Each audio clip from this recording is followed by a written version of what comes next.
First ಬಲಿ ಚಕ್ರವರ್ತಿ ಅಸುರ king ಅಂದ್ರೆ ರಾಕ್ಷಸ ಜಾತಿಗೆ ಸೇರಿರೋನು. ಆದ್ರೂ ಕೂಡ ಬಲಿ ಚಕ್ರವರ್ತಿ ತುಂಬಾ ಒಳ್ಳೆಯವನು, ಎಲ್ರಿಗೂ ಒಳ್ಳೇದೇ ಮಾಡ್ತಿದ್ದ, ಎಲ್ರನ್ನೂ ಒಂದೇ ತರ ನೋಡ್ತಿದ್ದ, ಎಲ್ರಿಗೂ ದಾನ ಮಾಡ್ತಿದ್ದ. ಮತ್ತೆ ಭೂಲೋಕದಲ್ಲಿ ಮತ್ತೆ ಸ್ವರ್ಗಲೋಕದಲ್ಲಿ ಯುದ್ಧ ಮಾಡಿ ಭೂಲೋಕ ಮತ್ತೆ ಸ್ವರ್ಗಲೋಕನ ಅವನ ಸ್ವಂತ ಮಾಡ್ಕೊಂಡ. ಅವಾಗ ದೇವರೆಲ್ಲ ಸೇರಿ ಮಹಾವಿಷ್ಣು ತವ ಹೋಗಿ ನಮ್ಮನ್ನ ಕಾಪಾಡಿ ಅಂತ ಬೇಡ್ಕೊಳ್ತಾರೆ. ಆದ್ರೆ ಬಲಿ ಚಕ್ರವರ್ತಿಗೆ ವಿಷ್ಣು ಅಂದ್ರೆ ಅಪಾರವಾದ ಭಕ್ತಿ, ಅಪಾರವಾದ ಪ್ರೀತಿ.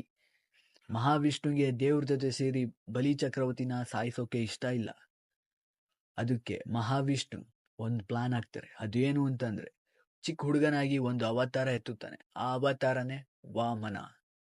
ಬಲಿ ಚಕ್ರವರ್ತಿ ಯಾಗ ಮಾಡ್ತಾ ಇರ್ಬೇಕಾದಾಗ ಎಲ್ರಿಗೂ ದಾನ ಮಾಡ್ತಾ ಇರ್ತಾನೆ ಬಲಿ ಚಕ್ರವರ್ತಿ. ಆ ಟೈಮಲ್ಲಿ ವಾಮನ ಬಲಿ ಚಕ್ರವರ್ತಿಗೆ ದಾನ ಕೇಳ್ತಾನೆ. ಆ ದಾನ ಏನು ಅಂದ್ರೆ ನನ್ಗೆ 3 ಪಾದಗಳಷ್ಟು ಜಾಗ ಕೊಡು ಅಂತ ಕೇಳ್ತಾನೆ. ಅದಕ್ಕೆ ಬಲಿ ಚಕ್ರವರ್ತಿ